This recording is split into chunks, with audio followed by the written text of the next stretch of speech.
For now, the evidence also suggests that transmission is mostly via droplets. What this means is that the virus is carried within droplets emitted from an infected person over a short distance, such as when a person coughs or sneezes.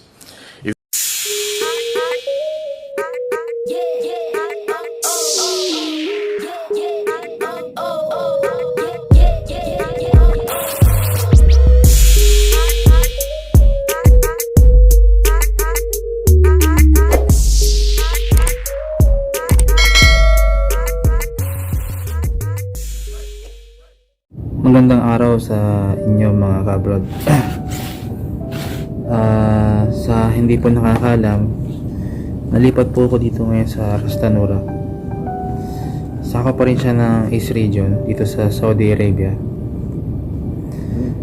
At may konti lang po akong obserbasyon tungkol dito sa lugar na ito.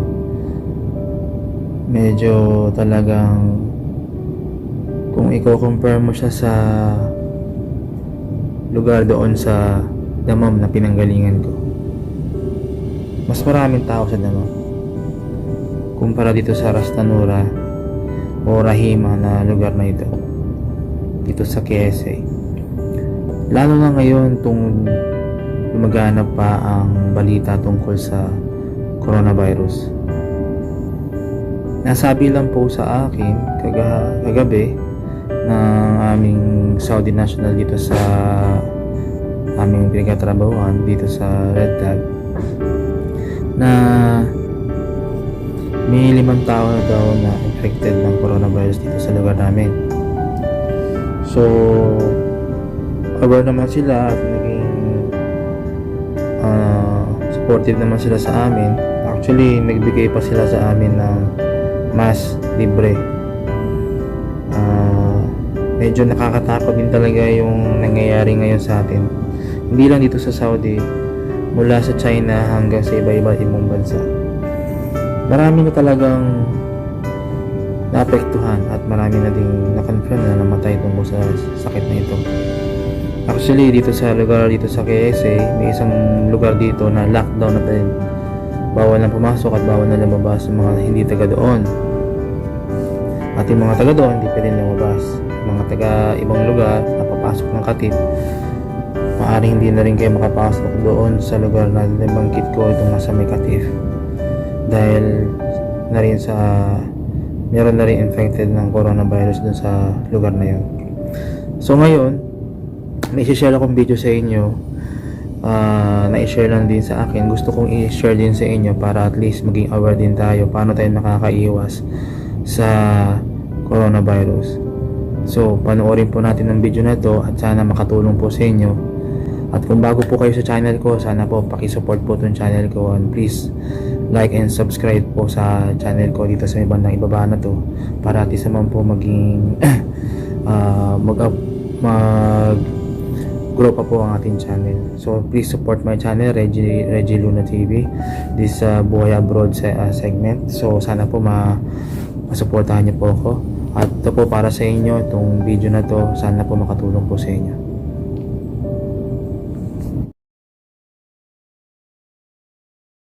We now share about what we know about this novel coronavirus. This virus comes from the family of coronavirus, which includes other viruses such as MERS and SARS, as well as the milder variants causing common cold. The medical consensus at this moment is that the novel coronavirus is more transmissible but appears less deadly than SARS. Evidence suggests that the rate of human-to-human transmission of this virus appears to be higher than that of SARS. For now, the evidence also suggests that transmission is mostly via droplets.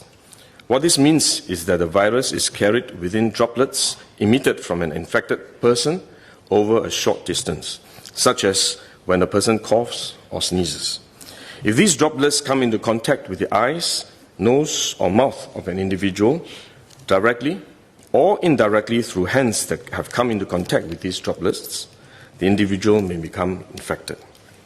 To clarify, there is no evidence currently to suggest that the virus is airborne. There are other viruses such as the chickenpox, which can easily be transported via air currents, and do not require droplets to contact the eyes or nose.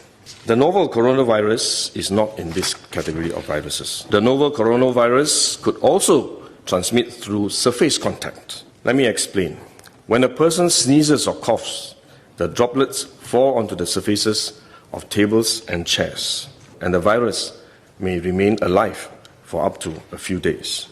When someone else touches the surfaces of these tables and chairs, the virus can be transferred to his hands, and if he then rubs his eyes or nose without washing his hands, he may become infected. So we should wash our hands.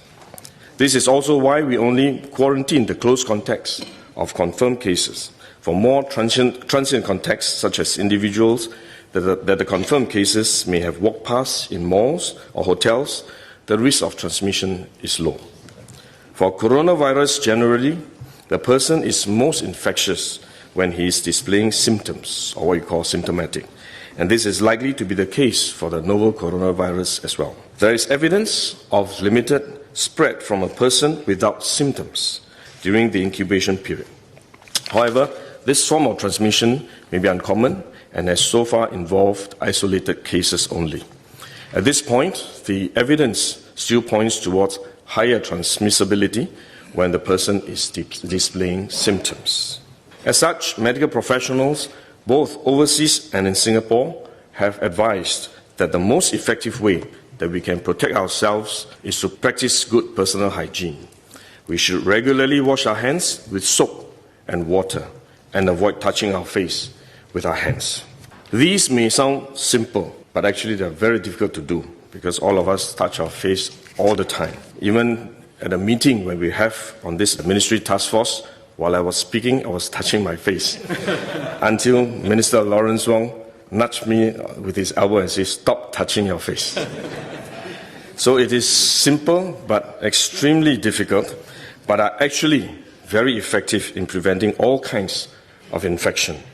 Potential infection from asymptomatic persons, in fact, is less likely to be from coughing or sneezing directly because they don't have symptoms. They are not sneezing or coughing, but more likely by touching contaminated surfaces, for which masks offer no protection.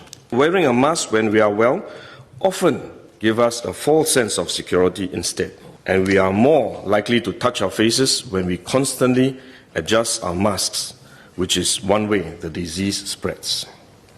At the same time, we need to protect others, our loved ones, friends, colleagues, and fellow Singaporeans that we come into contact with. If we are sick, we should rest and recover at home as far as possible. If we do need to go out to see a doctor, for example, we should wear a surgical mask to protect others. So this is when mask is needed, when we are unwell and have to go out.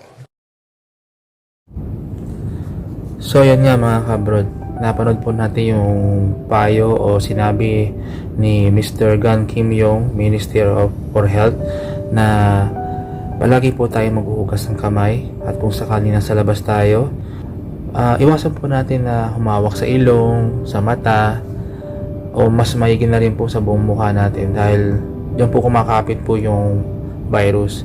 So nasabi din po niya doon na maaring tumagal ng 1 linggo yung virus, maaring na-directang nahatchingan o naubuhan ng infected coronavirus. So ngayon, para po makaiwas po tayo, ay huwag po tayo hahawak sa mata natin, sa mukha natin, o mas maganda po na lagi tayo mag-alcohol, sanitizer, dahil ayon po dun sa mga scientists, 90 days pa daw po, which is 3 buwan pa yung lalabas yung ating vaccine para sa coronavirus. So medyo matagal-tagal pa yun, marami pang pwedeng mangyari. So mag-ingat po tayo mga kabrod, pati na rin po sa Pilipinas, yung mga kapwa natin Pilipino na meron ding mga infected na virus sa ating bansa. So dapat po lagi tayo mag-iingat, lalo dito sa ating katrabaho dito sa Middle East. Ang balita ako dito, huwag naman po sana may masamang mangyari sa atin, mahirap pong makabalik yung ating mga kabayan o yung mga tinamaan ng sakit o yung iba dyan, yung mga talagang binawian ng buhay. Medyo matagal-tagal makabalik sa Pilipinas yung ating mga katawan. So sana wag naman po mangyari at lagi tayong magpipray na lagi tayong ligtas. At ipipaste ko din po yung link na tungkol dun sa vaccine para dun sa ating coronavirus, para mas lalo tayong protected, para po mabasa din po ninyo. So ayun po, lagi po tayong mag-iingat at lagi mo tatandaan, be healthy, uminom tayo ng mga vitamins, lalo na ang vitamin C, yung pang-immune system natin, palakasin po natin, lagi tayong mag-exercise, at huwag din natin kakalimutan lagi tumatawag sa Diyos. So yun po, at maraming salamat sa panonood. See you in my next vlog. Thank you very much.